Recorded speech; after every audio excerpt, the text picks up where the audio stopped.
Well, hey there folks, welcome back once again to the Hop House. It's Eddie here, and it's time for my final review of local West Midlands breweries to kickstart off new reviews in my new gaff. If you just found us here on YouTube, then welcome along. It's the Hop House with that hoppy beer, with that house music. If you like either of those or both, give us one of those. Like, share, subscribe to this channel. Okay, so the final one is from a brewery from the Black Country. How am you? You're right, Bob. Sorry for the accent. Sorry, I don't know what happened there. So yeah, it is a cracking brewery. I've been in quite a number of their pubs. Excuse me, that hot bomb's repeating on me. Sorry about that. Yeah, I've been in a number of their pubs, and they're cracking beers, cracking pubs, cracking people in there as well. I'm talking about Holden's Brewery. I've not been to their actual brewery, brewery in Woodsetton, just outside of Dudley. But I've been to the one in Sedgley. I've been to the fantastic Great Western underneath Wolverhampton train station. Cracking pub if you like your railway memorabilia. They also have a pub on platform 1 of Codsall Station. Codsall is between Wolverhampton and Telford. And then they do have the Ye Old Robin Hood down Iron Bridge in Telford, opposite the Batman Bridge. It looks like the Batman logo. If you've been, you know what I mean. I've been to all those pubs. They're great. They've got loads more, quite a number of pubs actually.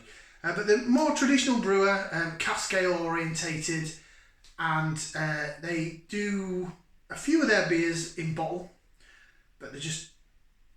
My favourite beer from Holden's Brewery is their Golden Glow. It's a cracking beer. A little bit sweet, but it's just a lovely drop. Unfortunately, in a bottle, it sort of loses something.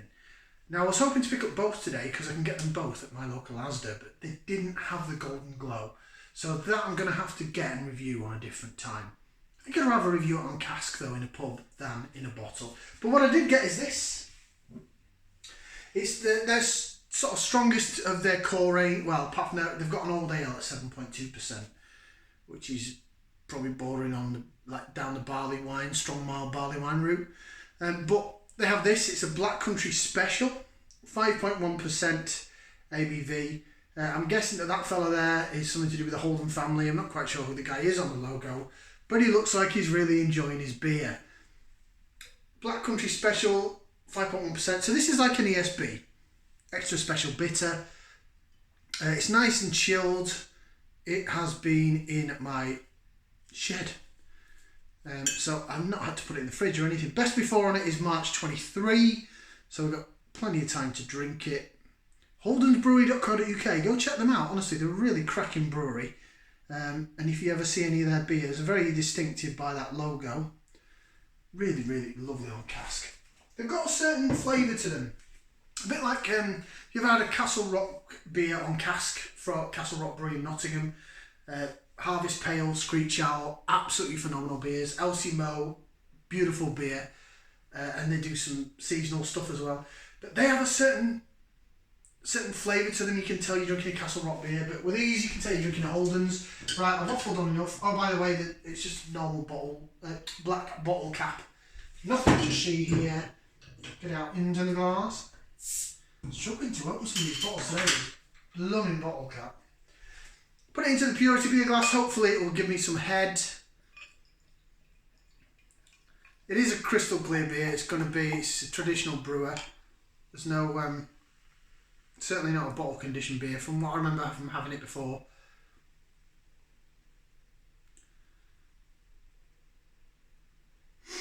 There's a little bit left in there. Let it die down somewhat. So there you go, there's your beer in the glass. As you can see, again, quite similar to the other beers we've had. It's sort of a golden, bordering on an amber colour, slight off-white head. Is it white head? To me it looks... No, it is white. Sorry, I think it was just the way that the light was shining on it. I thought it was slight off-white, but it is a white head. Disappearing quickly, as it does tend to do in this glass. But yeah, it looks... It's alright, doesn't it? It probably looks a little bit light for a bitter. They do a Black Country bitter as well at 3.9%, but this is their I call it an ESB. It's a Black Country Special. It's the strongest one they do, apart from the Old Ale, on cask. Looks good. I can see through it. It is crystal clear. Right, let's get some aromas. So we're going to get the nose in there and give it a whiff, see what we can sniff. Straight away, it's sweeter. It's got that sweet smell that I associate with Holden's beers. Sweet biscuit malt character. Almost smells a little bit sort of sugary, like honey kind of vibe to it. Definite sweet biscuit. Sweet biscuit more than bready. Little bit of, yeah, almost sort of honey vibe to it. Or some sweet lemon or something. Smells good. Smells what I remember Holden's beers smelling like. I haven't had a Holden's beer for a while. I used to go, the previous place where I used to work, I used to have to change trains sometimes at Wolverhampton, and there was a period where we had a new train franchise and they cancelled trains left, right and centre. And so it just was like, oh, I've got 40 minutes to wait for the next train, so I'd go underneath Wolverhampton train station and I'd pop into the Great Western quite a bit. Smells good. Right, bottoms up down the hatch, let's go.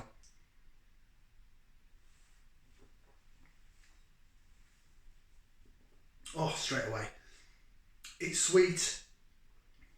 It's got that sweet malty vibe to it. It's really, really nice drinking. Now,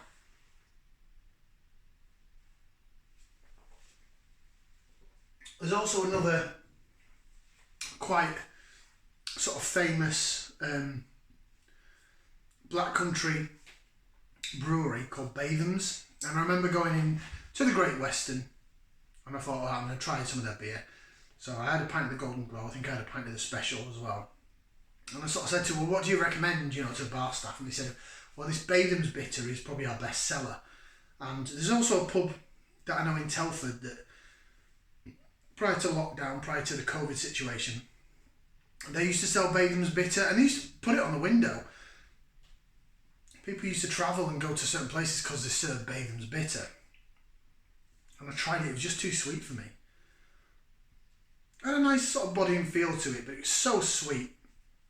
And in the best bitter, I don't necessarily want sweetness. I don't necessarily want like savoury, salty, malty type. I want the peppery, spicy, and the apricot marmalade-y in the taste. That's what I like from a best bitter or a traditional sort of British beer.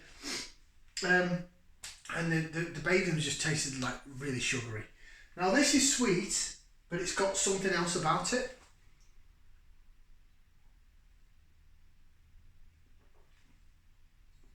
It's a really nice tipple. Right, do a bit of laser vision, see if we can get the head going a bit. Rejig the head, there we go. For those that love the lacing. Jig, jig, jig, jig, jig. There we go, look at that. Wonderful. Oh, I'm definitely now getting peppery, spicy notes, some twiggy sort of hop character to it. Definite twigginess, twiggy, some people call it twiggy, some people call it brambly, or, when you see like nettles or those thorn bushes when you're out. It's that walking through the countryside smell when you can just smell like woodland and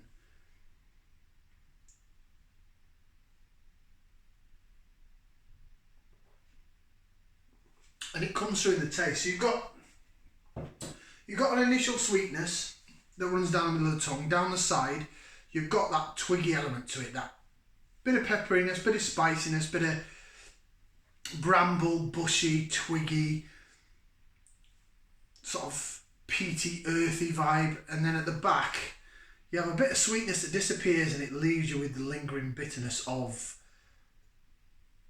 I've never really tasted twigs or brambles or anything like that, but that's what I associate when I taste that and smell it, and it's very common to sort of pick up these flavours and characters of that. At the end of the day, hops are a plant, And we live in a country that's got a certain climate that's not good. It's not like over in America or over in Australia where it gets really hot in the summer, and their hops then produce the tropical citrusy flavours. I mean, don't get me wrong, there are some UK hop farmers that do produce some of these flavours in the more modern British hops, and there's UK versions of some of the American sea hops, but traditional British hops should be twiggy, peaty, earthy, spicy, sort of pepper taste in your mouth, and tart marmalade. Sort of when you have marmalade and you get the tart aftertaste, that sort of flavour. You don't get the marmalade with this, but you really get the twigginess and a little bit of the spicy notes that go down the side of the tongue. The sweetness of the malt, biscuit malt, sweet. It is pretty sweet. Goes down, it hits you at the first, then spicy elements come into the bitterness, then at the back end the sweet malt's there and it dissipates and it leaves you with this twiggy, earthy, brambly taste.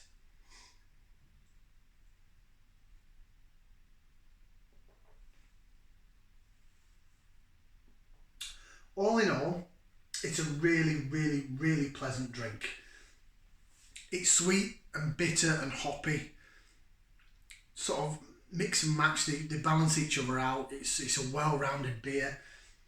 Mouthfeel wise, it's sort of medium. If you have this on cask, it's a lot thicker. It's 5.1%, so really cask ale wise, you are going into the premium sort of, I mean, they call it Black Country Special, so your ESB territory. Colour wise, it looks very light for an ESB, for a bitter, and it's because it's got that sweeter element to it. I suppose, yeah, still, you can get bitters at Sweet, can't you? It's better than Batham's though. Sorry, Batham's. It's just got more going on. As I said, the Golden Glow is sort of similar to that. It's got the same characters to it, but there's a little bit of sweetness with like a honey vibe going on. But it's got that Holden's taste. I don't know if it's the yeast that they use or the malt, I'm not sure, but you can smell it and you can taste it when you're drinking a Holden's beer. I'll put it that way. Right, I'll have a quick read of the bottle and then I'm going to give it a rating and then I'm going to bid you farewell for today. Right, Black Country Special, a dark amber premium beer. I'd say it was golden bordering on amber, especially in the light. But yeah, anyway, dark amber premium beer with robust malty overtones and a bittersweet full-bodied taste. Brewed using the finest English Maris Otter malt and the finest English Fuggles hops. This big beautiful malty monster is an industrial strength beer at its best. Enjoy with roast beef, chilli or cheese board. Ooh, I could have some cheese with that. Oh yeah. Ooh, that's making me want cheese now. Damn you, Holdens. Yeah, Black Country Special. Have a look. If you're sort of in the Midlands area, check out your Asda's. I mean, my Asda is shocking. I was going to say another SH word then, but I won't. I'll keep it clean. It's really bad for craft beers especially. The real ale selection wasn't bad, but they've really shrunk it down now. They've just chucked a load of Brewdog in the craft beer bit, and they've really extended the cider section. But then I'm in Telford, as countryside sort of farmer. Some of them speak a bit like that. So maybe they like this cider. I don't know, I can't speak for the locals. But that is available along with the Holden's Golden Glow. So maybe it's sort of, they stock what people know. I'm not sure. Right, I've waffled on, it's 40 minutes in. That gets 2 thumbs up. It's lovely, it's a beautiful beer. Especially after the first 3 I had, which were a bit more hop forward. That's more traditional. It just ends my little session nicely. I'm feeling good and I'm going to crack on with the rest of my day. Thank you very much for watching. Like, share and subscribe to the Hop House, and we'll see you again for another beer review in my new kitchen, in my new gaff in the future. Ciao for now, people.